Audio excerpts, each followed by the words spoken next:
네, 이제 주시는 말씀을 보겠습니다. 한 번 더 자리에서 일어나겠습니다.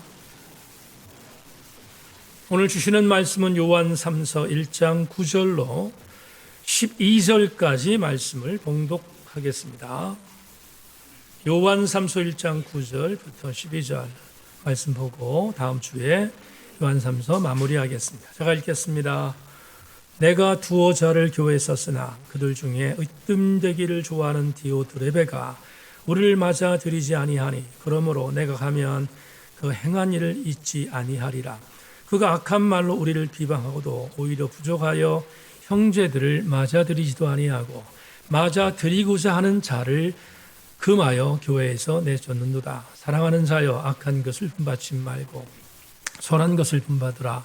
선을 행하는 자는 하나님께 속하고 악을 행하는 자는 하나님을 배우지 못하였느니라. 데메드리오는 무사람에게도 진리에게서도 증거를 받았음에 우리도 증언하노니 너희는 우리의 증언이 참된 줄을 아느니라. 아멘. 차례였습니다. 주의 손에 나의 손을 포개고 찬양 드리겠습니다. 우리 기도하는 마음으로 이 찬양 하나님께 올리겠습니다.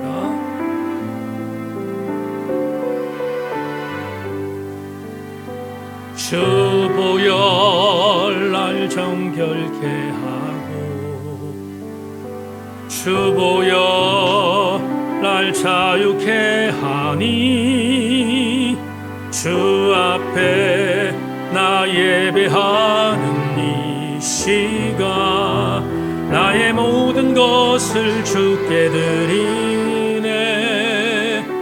주의 손 날 위에 찢기셨고 주의 발 날 위에 박히셨으니 이제는 내가 사는 것이 아니요 오직 주를 위해 사는 것이야.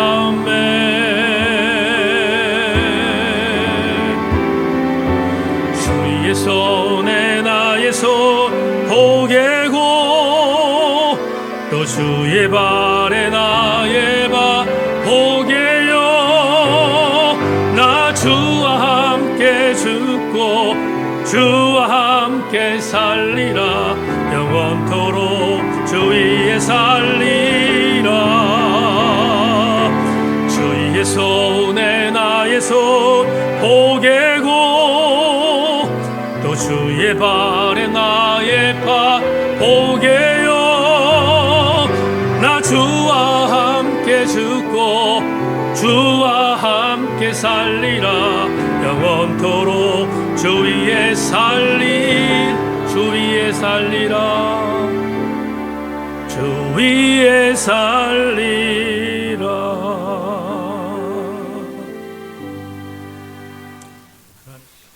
당신은 어떤 교를 갖고 있습니까? 이런 제목 갖고 오늘 요한 3서 세 번째 강의 말씀을 드리겠습니다. 은혜 시간 되기를 소망합니다.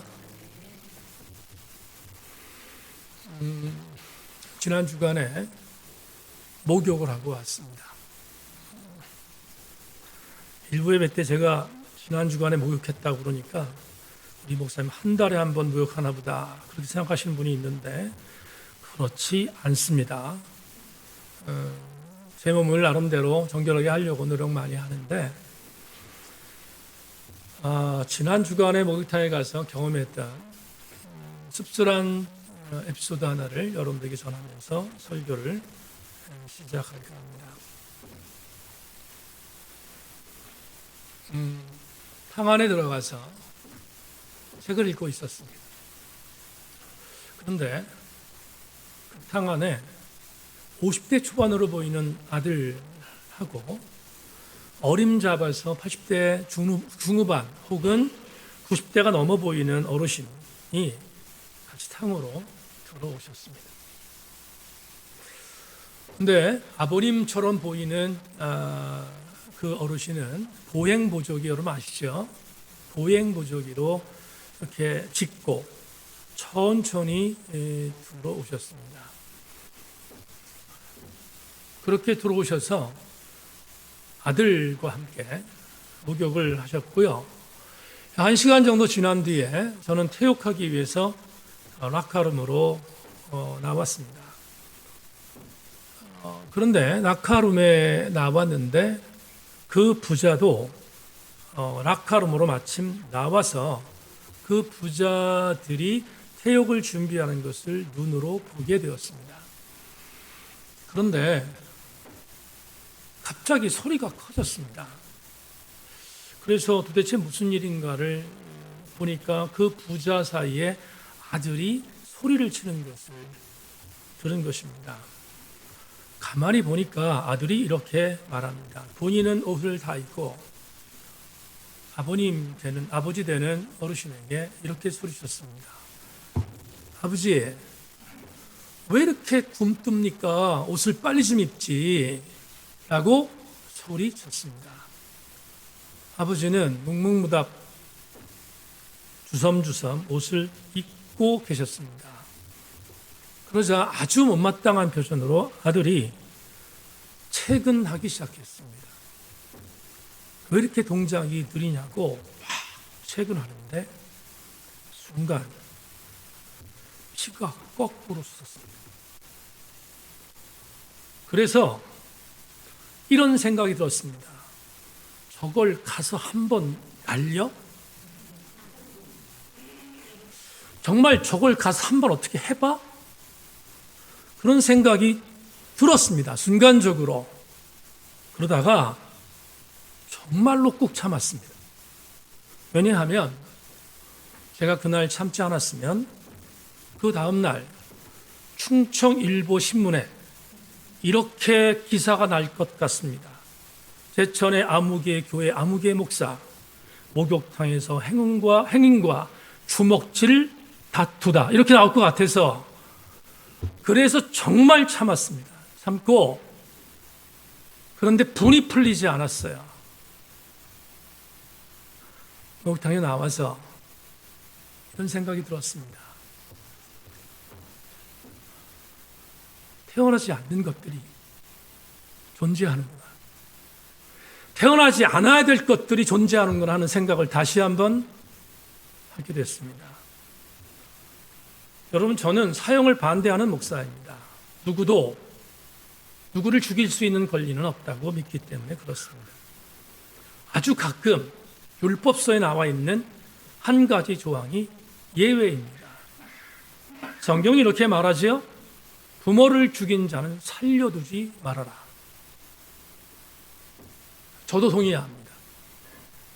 모든 죄는 용서해야 되지만 부모를 죽인 천륜을 끊는 범죄를 정한 자는 죽여야 한다고 믿습니다. 그건 저에게 반론을 해도 어쩔 수 없습니다.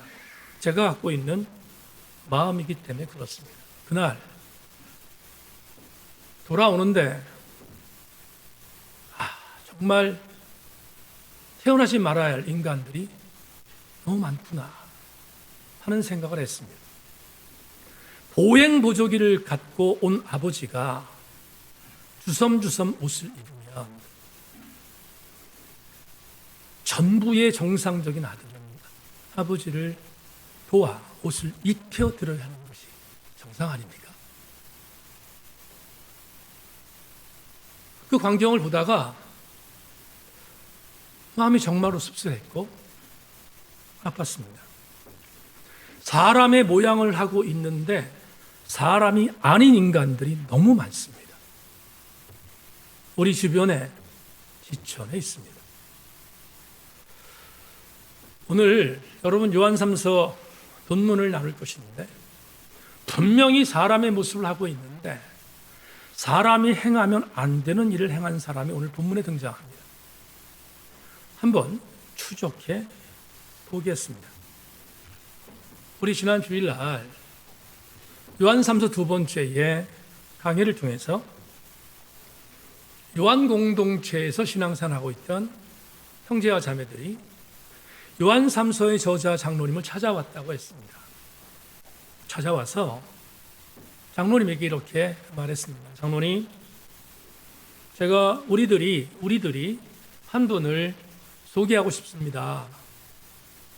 요한 공동체의 리더로 있는 가요 형제입니다. 이 가요 리더 형제가 얼마나 아름다운 일을 했는지 장로님께 보고 드리고 싶습니다. 그런데 이렇게 말합니다. 우리 교회에서 파송했던 선교사님들이 안식년이 돼서, 제가 쉬운 말로 표현하는 겁니다. 성경은 없지만 안식년이 돼서 우리가 파송한 교회니까 우리 교회로 귀환했습니다. 그런데 그들이 귀환하고 고생하고 왔는데 우리의 리더인 가이오 형제께서 극진히 그들을 환대했고 보살폈습니다. 너무 보기가 좋습니다. 그래서 우리도 행복했는데 장로님께 말씀드립니다. 장로님, 가이오 형제를 칭찬해 주십시오. 그래서 요한 3서 장로, 이 3서의 저자인 장로는 가이오에게 편지를 썼습니다. 그 편지가 뭐라고 했습니까? 요한 3서라고 했습니다. 그러면 요한 3서에서 지난주에 우리가 봤지만 가이오를 극찬했습니다. 극찬했는데 한 가지, 그런데 가이오 형제여, 한 가지 부탁합시다. 요한 공동체의 지체들이 당신을 이렇게 칭찬했는데 나도 칭찬하고 싶습니다. 한 가지 부탁합시다.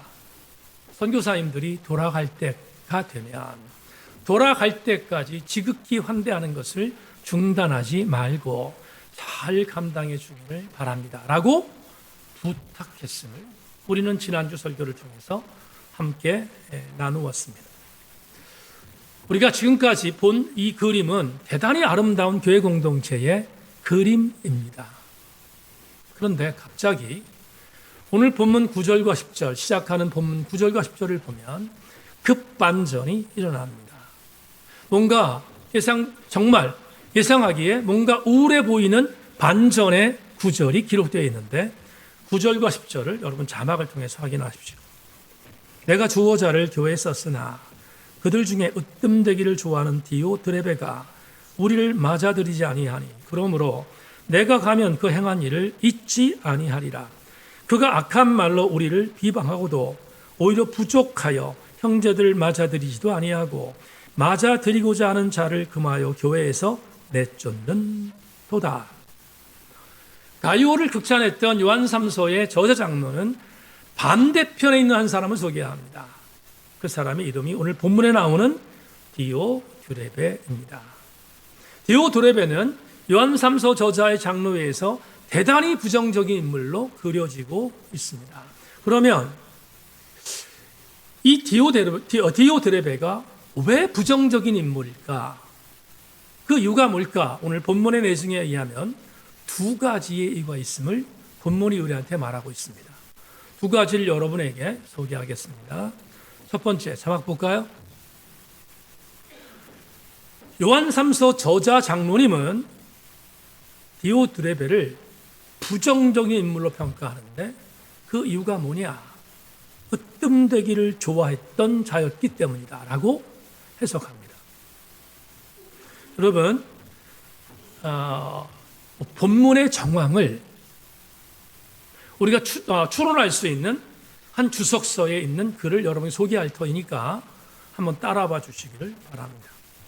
짐작하건대 가이오와 디오드레베는 같은 교회에 소속되어 있거나 아니면 근접한 곳에 위치해 있었을 것이다.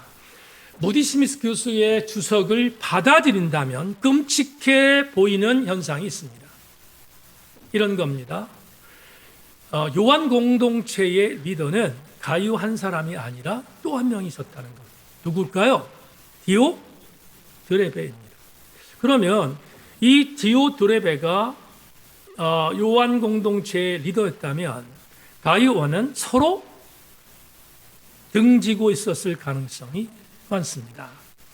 그런데 언제나 그렇지만 하나님의 뜻대로 살아가는 자는 하나님의 뜻대로 살아가지 않는 자에서 일방적으로 공격당할 가능성이 많습니다. 그러니까 이렇게 디오드레베는 가이오를 아주 못마땅하게 여겼을 가능성이 100%입니다.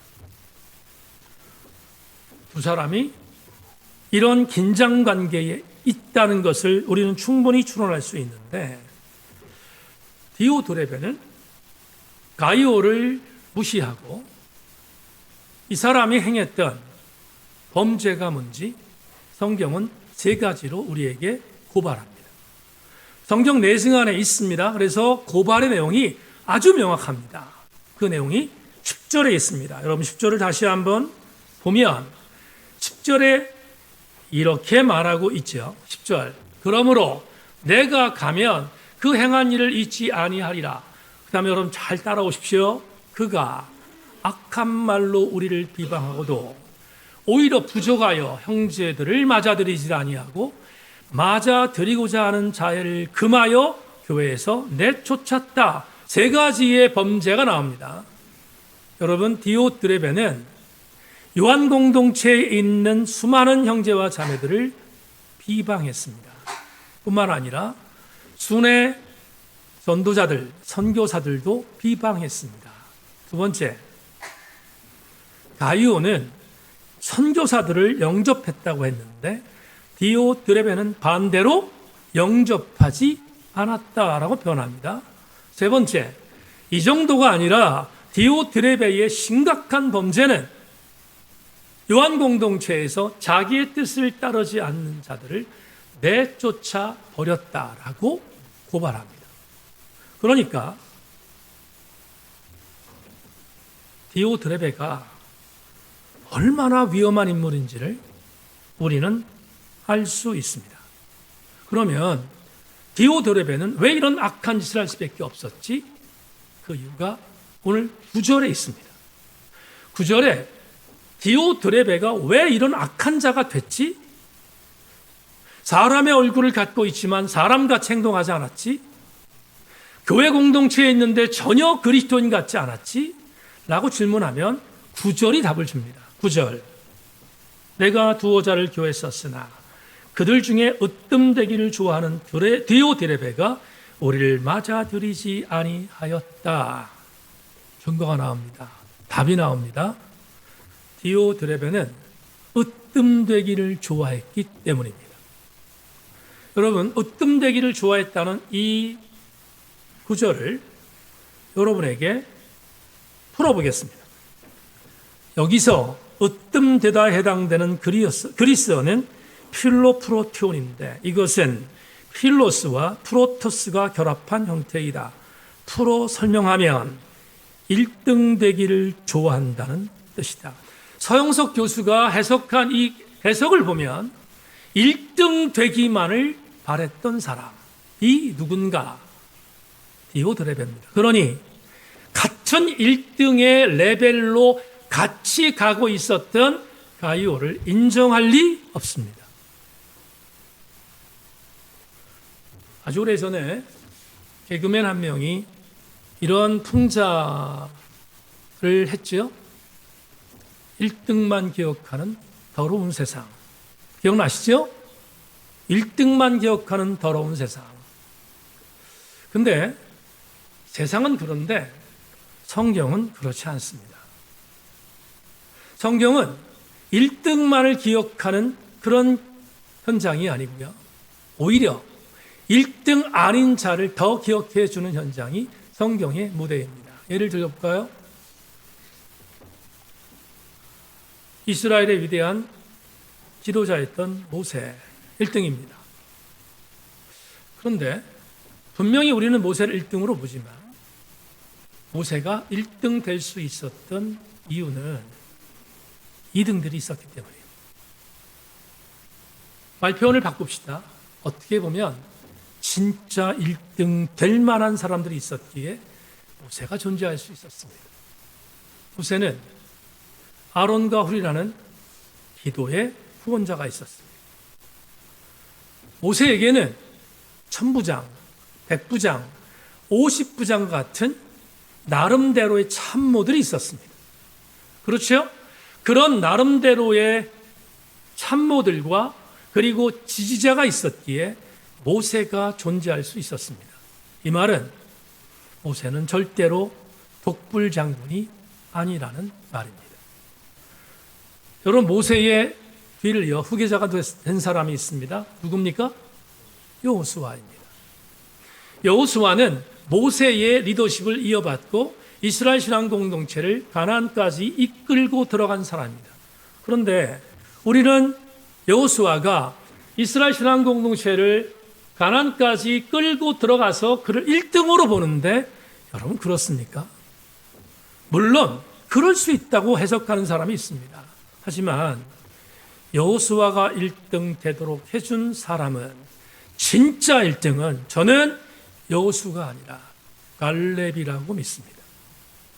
갈렙이 없었다면 여호수아는 절대로 이스라엘 신앙 공동체를 가나안까지 이끌지 못했을 것입니다. 그러니 우리는 갈렙도 주목해야 되고 성경은 갈렙을 국찬하지 않습니까?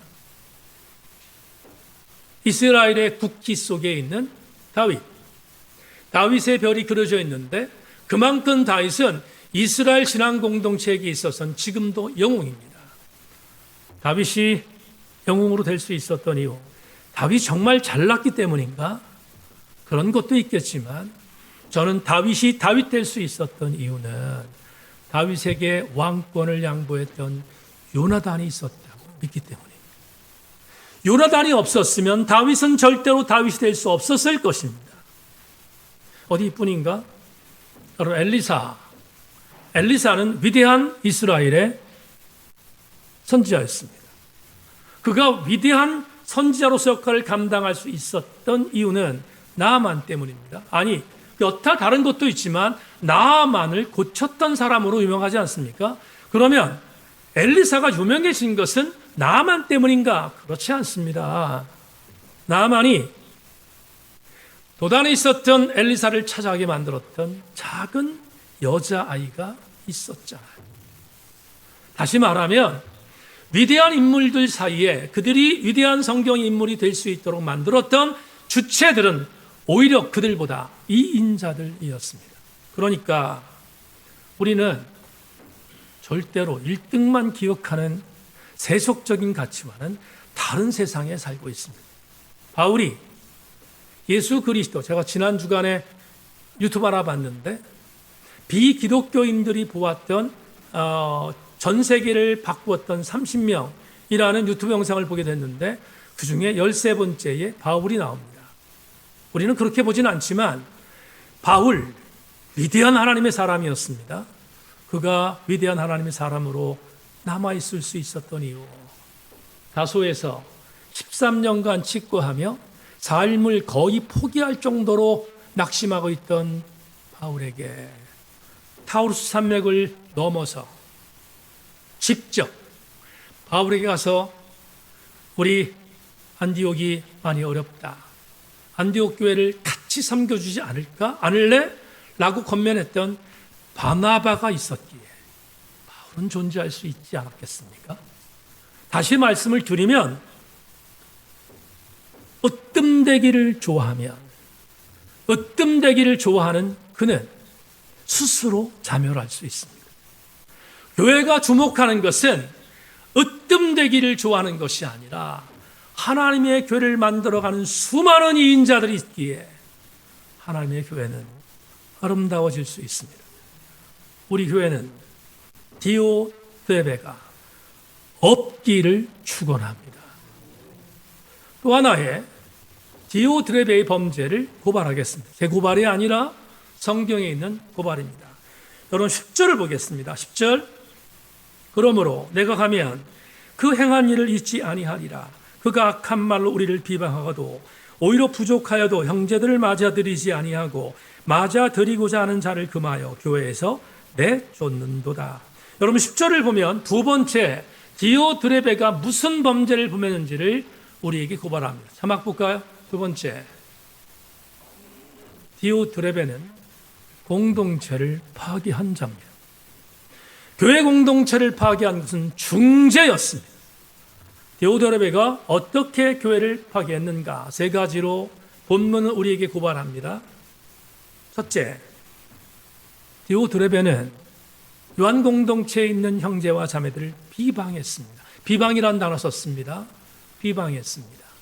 둘째, 가이오는 따뜻한 마음으로 영접했던 선교사들을 내쫓았습니다. 세 번째, 그 선교사들을 받아들여야 한다고 했던 공동체도 내쫓았습니다. 이런 악한 자가 어디 있습니까? 결론, 디오드레베는 요한 공동체의 지도자로 있었지만 지도자라는 권력을 이용하여 교회를 파괴한 자입니다. 교회 공동체를 파괴하는 자, 여러분 10절을 보면 대단히 의미심장한 말씀이 나옵니다. 10절 이렇게 말합니다. 그러므로 내가 가면, 나는 요한3서의 저자입니다. 그러므로 내가 가면 그 행한 일을 잊지 아니하리라. 요한3서의 저자는 당시에 이 본문이 쓰여지던 교회 공동체의 리더였습니다. 그러기에 이런 권위를 갖고 말합니다. 내가 지금은 요한 공동체 밖에 있지만 요한 공동체에 방문하면 반드시 디오드레베를 치리할 것이다 라고 경고합니다. 여기서 우리는 중요한 사실 하나 알게 되는데, 교회는 영적인 리더십이 살아 움직이는 교회일 때 교회는 승리할 수 있습니다. 금년 초에 우리 교회에 와서 재직 세미나를 인도했던 춘천에 있는 하늘평안교회의 고생락 목사는 저하고는 둘도 없는 친구입니다.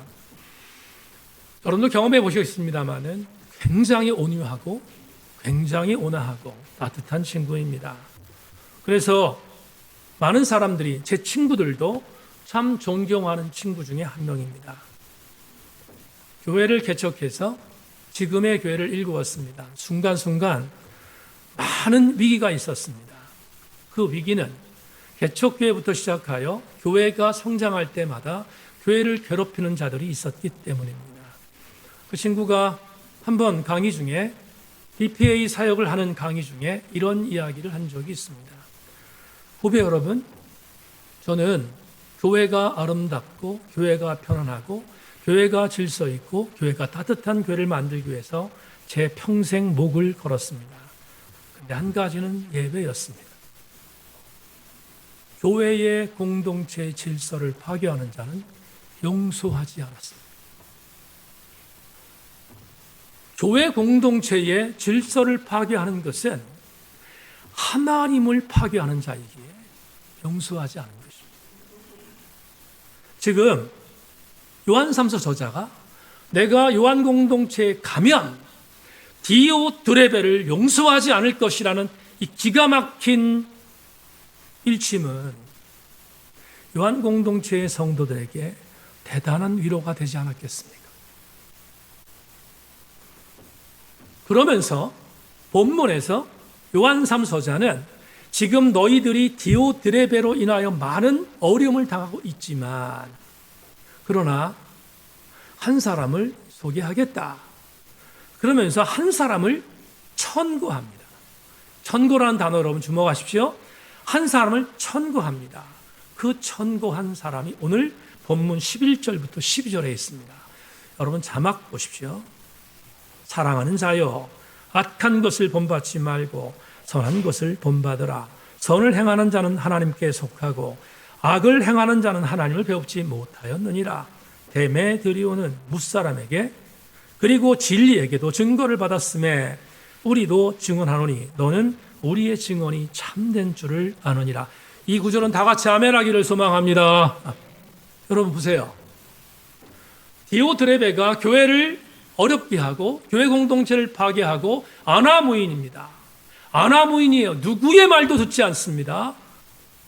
여론이 있는데 여론 말을 전혀 듣지 않습니다. 정말로 아나무인한 그러한 아주 악한 자였습니다. 그런데 성경은 이렇게 말합니다.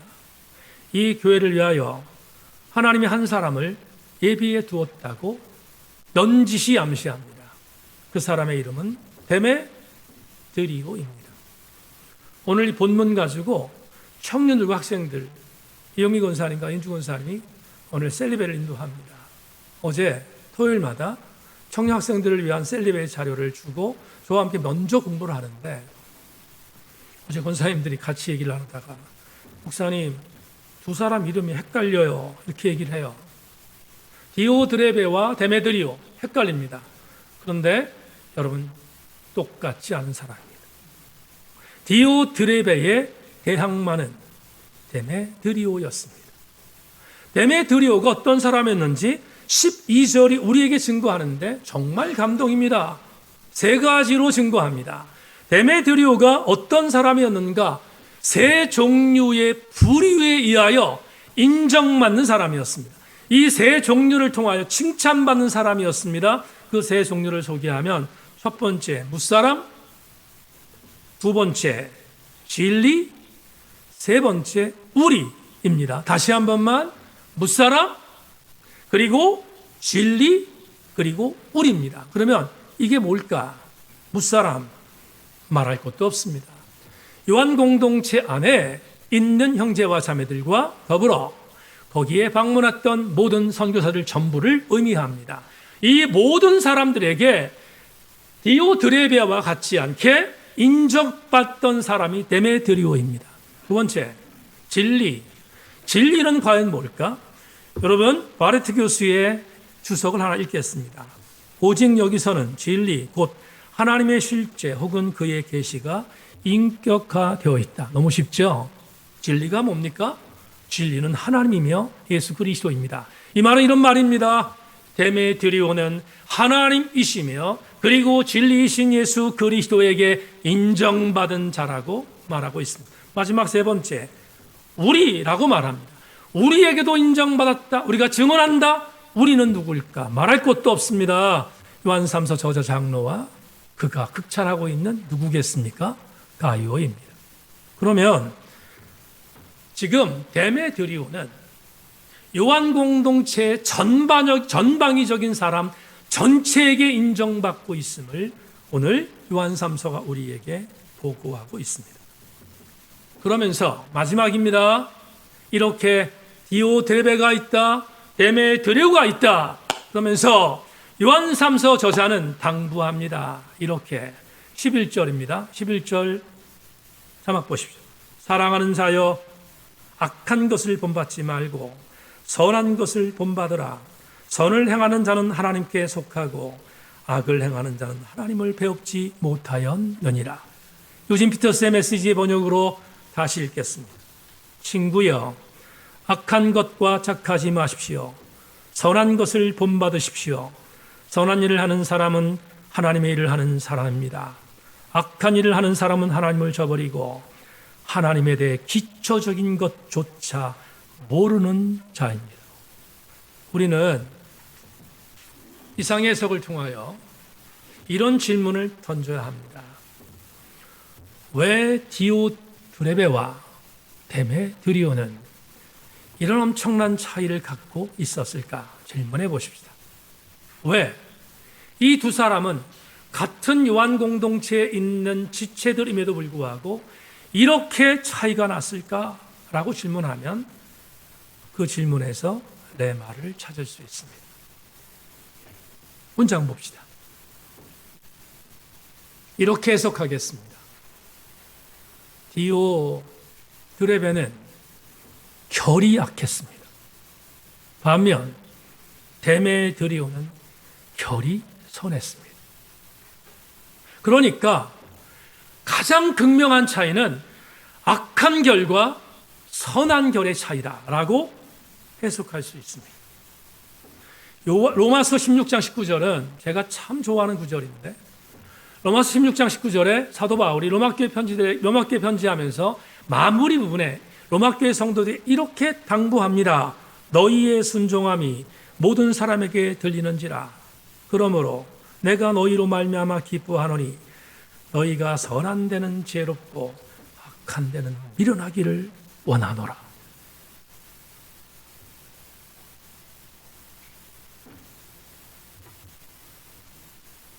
목회를 하다가 만난 사람들이 정말 많습니다. 참 많은 성도들 섬겼고 참 많은 성도들 섬기고 있습니다. 이런 성도 저런 성도, 또 어떤 성격을 갖고 있는 성도, 저런 성격을 갖고 있는 성도 참 다양합니다. 교회는 그게 특성입니다. 그런데 아주 큰 그림으로 교회에서 신앙생활하는 사람 두 종류의 사람이 있다라고 저는 해석할 수 있습니다. 두 종류의 사람은 어떤 사람인가? 이렇게 오늘 본문과 연관해서 말씀을 드리는 겁니다. 굉장히 많은 다양한 접근을 할 수 있으며 정의할 수 있는데 큰 그림으로 보면 두 가지가 있습니다. 교회 안에도 선한 결이 있는 그리스도인인가 하면 악한 결이 있는 그리스도인이 있습니다. 그건 부인할 수 없습니다. 예를 들겠습니다. 신방을 하든 개인적으로 교제를 하든 어떤 만남을 갖는데 제가 어떤 A라는 성도를 만났습니다. 그 성도를 만나고 오면 너무 좋습니다.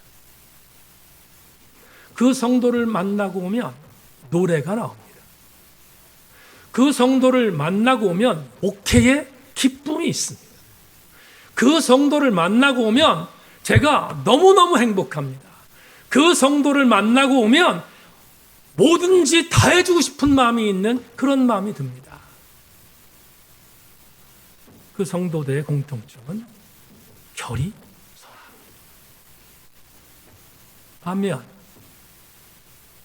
어떤 성도를 신방하고 왔고 어떤 성도를 만나고 왔습니다. 마음이 답답합니다. 어떤 성도를 만나고 왔는데 노래하고 싶은 게 아니라 슬퍼집니다. 어떤 성도를 만나고 왔는데 기쁜 게 아니라 울고 싶습니다. 어떤 성도를 만나고 왔는데 담이 보여서 더 이상은 기대할 수 없는 것처럼 보이는 기가 막힌 참담함이 있을 때가 수없이 많습니다. 그들의 공통점이 있습니다. 그들의 공통점은 결이 악합니다. 그러니까 교회 안의 공동체 중에 많은 성도들이 있는데 그 많은 성도들을 구분하면 결이 아름다운 성도가 있는가 하면 결이 선한 성도가 있습니다. 오늘 본문에 있는 인물로 이야기합시다. 우리 교회도 성도들도 어떤 성도는 데메드리오가 있는가 하면 어떤 성도는 디오드레베가 있습니다.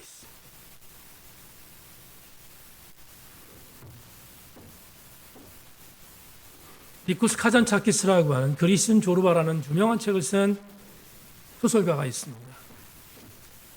그가 쓴 성 프란시스라는 유명한 책이 있는데 그 책에 이런 예화가 있습니다.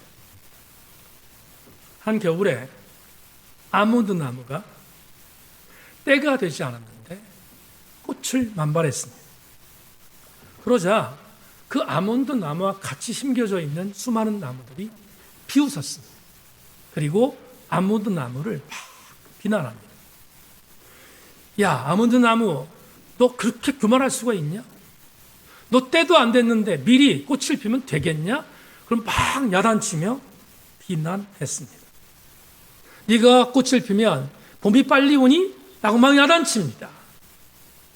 그런데 그때 아몬드 나무, 꽃이 비난하는 나무들 향해서 이렇게 말합니다.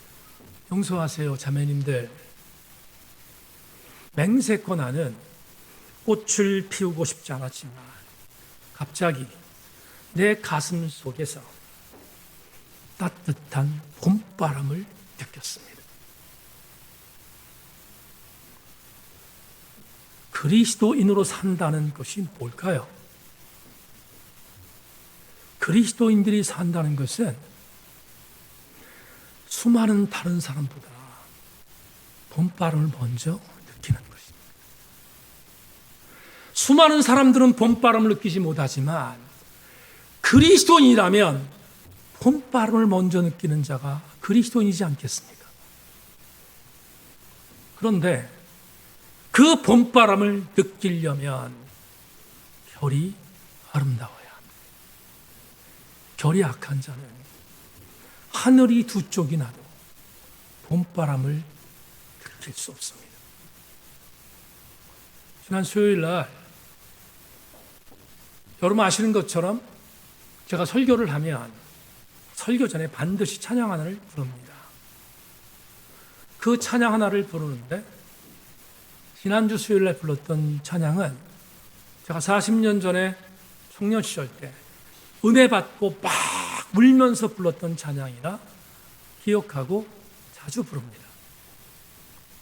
생명수라는 찬양입니다.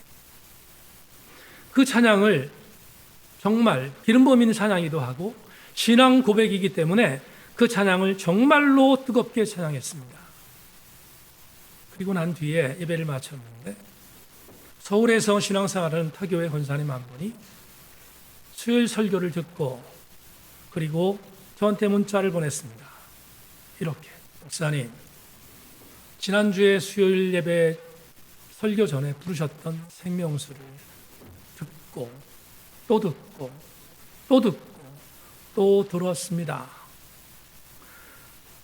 저희 교회의 속해 있는 지체들에게 그 유튜브에 나와 있는 목사님의 불렀던 생명수란 찬양을 함께 불렀습니다. 오늘 1부 예배 때 줌으로 예배드린 서희 집사님이 제게 문자를 보냈습니다. 목사님, 생명수 악보와 생명수라는 찬양을 꼭 찾아보고 싶은데 유튜브가 없습니다. 왜 저들이 생명수란 찬양을 부르면서 그렇게 그 찬양에 감동을 받았습니까? 저는 그들이 결이 아름답다고 믿습니다. 결이 아름답다는 것은 은혜로 느낀다는 뜻입니다. 디오 드레베는 자기에게 주어진 교회 공동체의 은혜를 무시했습니다. 그러니 교회를 파괴하고 다른 사람들을 전혀 돌보지 않는 아나 무인의 사람 같지 않은 사람, 그리스도인으로서 살아가면 안 되는 사람이 되었지만 데메드리오는 봄바람을 느낄 수 있는 결이 아름다운 사람이었기에 그는 수많은 교회 공동체의 성도들을 돌보고 선한 영향력을 제시할 수 있었던 것이 아니겠습니까? 말씀을 맺으며 대림절 두 번째 주일에 우리 교우들에게 선포하고 싶습니다. 생명수라는 찬양을 불렀던 그 찬양을 통해서 은혜를 받았던 그분들뿐만 아니라 오늘 우리는 설교 전에 주보열날 정결케하오라는 찬양을 불렀습니다. 여러분, 이 가사가 글씨로 기록되어 있는 문제 아닙니까? 여러분들은 만에 하나 이 가사가 글자로 기록되어 있는 하나의 노래곡조로 여겨지면 여러분들은 결이 악할 수 있습니다.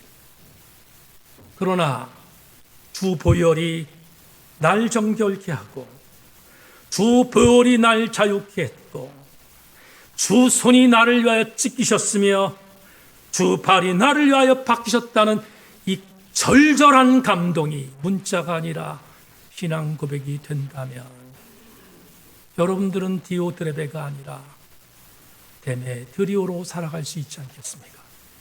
모쪼록